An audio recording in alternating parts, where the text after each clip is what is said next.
Hello, welcome back to Learning Curves. I'm Anastasia, and right now I'm in a summer slump. Generally speaking, different parts of my life take turns being challenging, whether they be work or marriage or parenting, home, finances. Most of the time they take their turns and they don't gang up on me. However, sometimes it feels like it's not so much these external factors that are the problem, it's more there's something going on with me that isn't quite balanced right. I'm either full of doubt or anxiety, sadness, or whatever, or a combination of these things.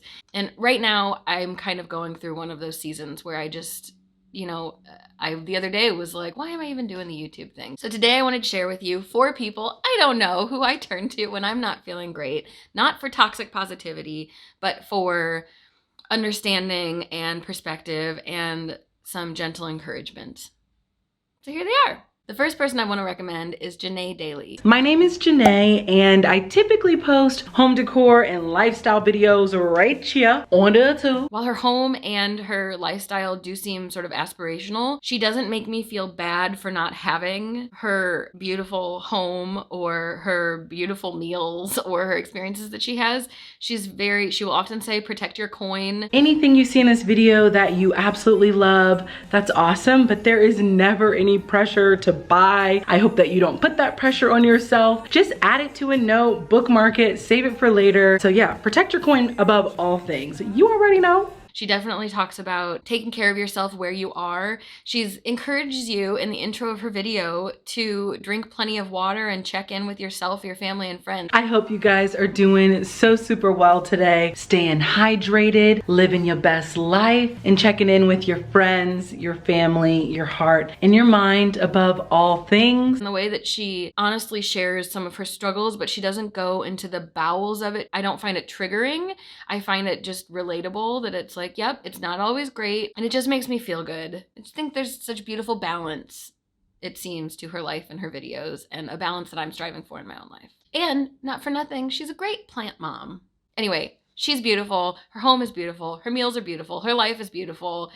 She's lovely, and I very much encourage you to watch her videos and pretend like you guys are friends, even though you've never met or talked. Number 2 is Angela Liddon from Oshiglows. If you have known me for any period of time, if you know me in real life, I'm sure you have heard me talk about oshiglows. She is a vegan food blogger. She doesn't identify as vegan anymore because the vegan community was too mean to her. Not everybody, of course, but some people were too mean that she was like, I love this woman. There are so many recipes that I've claimed. I mean, obviously they're her recipes and I very quickly attribute them to her, but her summer guacamole from her first cookbook, I bring the summer guacamole. Her second cookbook, her nut-free, I don't even think she calls it nut-free, but it is nut-free, vanilla granola. Oh, so delicious. She has a flourless chocolate brownie from her second cookbook that feels like magic. It should be in a Hogwarts recipe book. It doesn't make sense. I've been a vegetarian for 20 years, but I do really enjoy a lot of plant-based recipes, a lot of recipes that are vegan, not just vegetarian. Angela Liddon is my number 1 ride or die, tried or true. Tried and true, not or, tried and. I think what sets her apart from the others is that Angela's recipes are not sort of that aspirational, perfect, clean eating recipes. Her recipes really are often kind of comfort food adjacent. They feel so good to eat and taste so delicious, and that I think make a clean diet sustainable. But there's so much heart in these recipes. She's also, I think, pretty relatable. She does hold herself, I think, to a really high standard, but I don't feel like she holds me to that same standard. If that makes sense. So if diet-wise I'm not feeling great, I think she is an excellent resource to turn to, because you'll still get the flavor, you'll still get the comfort food of her recipes, but you can feel better about the ingredients that you're putting in your body and know that you're getting more plants and nutrition. Next up is the newest addition to this list, and the only man. I recently have not shut up about number 3, Ali Abdaal. Hey friends, welcome back to the channel. In this video, I'm gonna go over 20 life lessons that I learned in 2020. He does a lot of videos on education and productivity. He started out on YouTube making videos about how to get into medical school. I thought he was a lot older than he is because he's very sage. And I mean, he started his first businesses when he was like 12 or something. Since about the age of 12, I had 3 strands of completely failed business ideas. He's always been a go-getter and ambitious, and he's super adorkable, super relatable. When I went to secondary school, I decided I was going to really up my sexual market value by becoming really interested in making websites and coding. He has that thing where it's like, oh, I don't know, I guess maybe I'm doing okay at this. I don't feel like I'm great at this. Oops, I'm good at everything.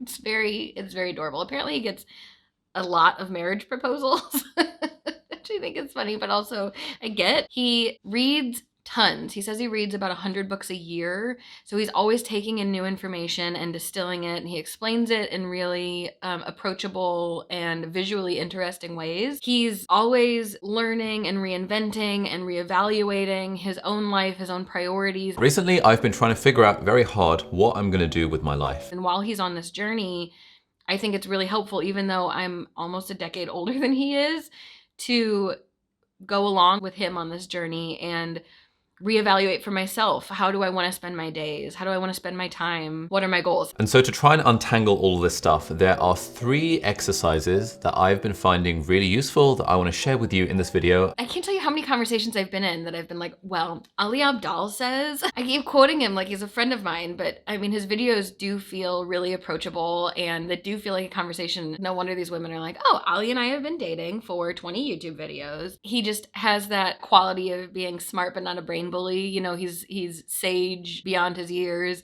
but unpretentious about it. People often come up to me and they say, Ali, you're just so great. You're a minor celebrity, you did all right at school and university, and you're incredibly handsome and charismatic as well. But what people don't know is that on the other side of the coin, there's actually a long list of things that I failed at. He's always critiquing himself. So it feels like we're in this support group of, you know, how can we get more done in the day and feel more accomplished, except for he's the one doing all the research and I'm just there reaping the benefits. I find him really inspiring and educational. And number 4, last but so not least, Big Little Feelings. I know I have mentioned them ad nauseum on this channel, but if you are a parent, you need to follow Big Little Feelings. You need to. They are incredible at making you feel okay for how hard parenting is, and that they make you feel like you're doing a great job, and they give you the tools to do a great job. I've made so many videos. I can't even link them all, but I'll link the one about 3 things that make me feel like a good mom. Not only is Big Little Feelings directly invaluable. I mean, I bought their toddler course. It's only $99 and I think it's so worth it. I would have paid $99 for like each of the issues I was able to fix through their course, which I think has now been 3. A lot. They're relatable, they're approachable, they're gentle, they're human. And they have introduced me to a lot of other Instagrammers or other resources that I really love and are starting to be names that I might eventually put on this list. Mr. Chaz is beautiful. The Mom Psychologist is super helpful. Consent Parenting. There are just so many resources in Big Little Feelings natively in the material that they put out, but in the resources that they tangentially link me to for just a full, well-rounded parenting experience. My toolbox is packed. When I hear people are pregnant, when I hear people have children, doesn't matter how old they are. Big Little Feelings. I still use the core of so many of the things I've learned from Big Little Feelings in my day-to-day interpersonal interactions. And we all can learn from Big Little Feelings. So those are the 4 people who I don't know that I turn to when I'm not feeling great. Even just sitting here talking about them has made me feel better. Maybe just saying these positive things and expressing my gratitude for these people. It's gonna get me emotional. If you seek out any of the 4 of these people, well, this is 5 people. If you do tap into any of these 4 resources, please let me know in the comments. I would really love to know who is loving Janea or Ali or Dina and Kristen of Big Little Feelings or Angela of Oshiglows. I'd love to know what internet friends of mine get connected with other internet friends of mine. And maybe I know none of you, but let's all not know each other together. What does that mean? That's it. Thank you so much for watching. And if you like this video, please like this video and please subscribe wherever you do that. Ooh, this is fun. I'll see you next time. Bye.